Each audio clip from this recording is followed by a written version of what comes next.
Okay, y'all, I finally did it. I bought myself some GreenStalk vertical planters. And let me tell you, I am more than pleased. I might even be a little giddy about them. Hey, friends, welcome to the channel. I could hardly wait to share this with you. You're looking at a brand new GreenStalker here. Yes, that's what I'm calling myself, a GreenStalker. Y'all, these things are like garden skyscrapers. Only instead of office workers, they're packed with veggies, herbs, and flowers. And so far, everybody's thriving. Honestly, I walk by them like I'm visiting the babies in a nursery. Except these babies don't cry, they just grow. After I show you what's growing in the green stalks, we'll swing by a new section of the old garden. It's still hanging in there, but I've made some updates, some additions. Let me give you a little tour of what's actually growing in the green stalks. It's like my own mini farmer's market stacked all nice and neatly in this small space.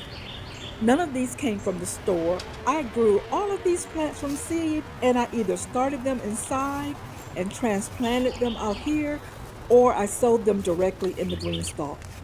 And I must say, I do prefer direct sowing when I can. So much simpler, so much faster. You can see they're all taking off like they mean business. I grew herbs, vegetables, and flowers. I've got oregano, thyme, and marjoram, my steady kitchen staples. Then I went a little basil crazy. Yeah, I went a little basil crazy. Genovese basil, purple petra basil, Thai basil, and even Tulsi or holy basil. I have other basils that I didn't plant yet, and I probably will wait until spring to plant those. Plus, I planted a little dill tucked in there for good measure. For vegetables, I got jade bush beans and French fillet bush beans, peppers like Joe E. Parker, orange Licia, and Jimmy Nardello, plus mustard greens, lots and lots of mustard greens, purple top, rutabaga, Swiss chard, straight neck squash, black beauty squash, and premier and scarlet kales, two different varieties. Basically, if it's green and edible, I probably planted it. Flowers, and of course, yes, I added flowers. Lobelia, calendula, violas, and zinnias. Because honestly, what's a garden without some pops of color? So yeah, if I disappear for a while, you know I'm out here taste testing beans and sniffing basil. In case you're wondering, I use Pro Mix for the soil, both the one in the red bag as well as the one in the yellow bag. I love that stuff. Mixed together, they seem to form the perfect planting medium. And before I even started planting, I also mixed in fertilizer a couple of weeks ahead of time because that gives the soil time to settle in and balance out. So by the time I put the plants in, the nutrients were already available and ready to feed them. Now let's talk about the obvious. I'm sure you noticed that I didn't stack all the tiers on purpose. First, I didn't want to block sunlight from the plants I've got growing behind them. They need their sunshine too. But the second reason, I actually like seeing those fancy lids on top. I find them to be so whimsical. And if I stacked everything up, you wouldn't even notice them. So I like pretty along with practicality.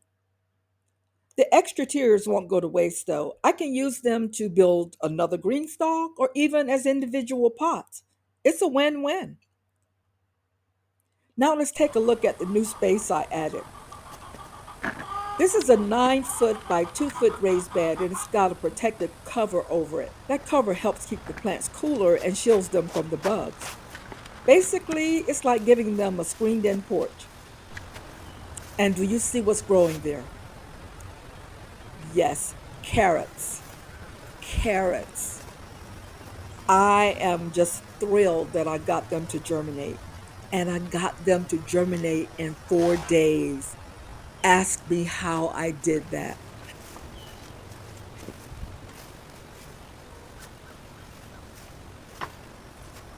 So between the green stalks and this new covered bed, this backyard is really starting to shape up. Of course, no garden tour would be complete without a peek at the chickens. They always have to get their 2 cents in. Let's go see what they're up to.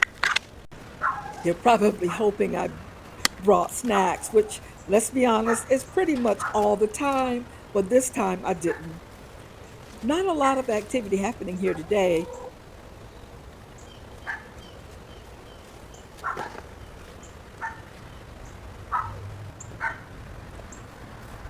Most of them are under shelter trying to stay cool.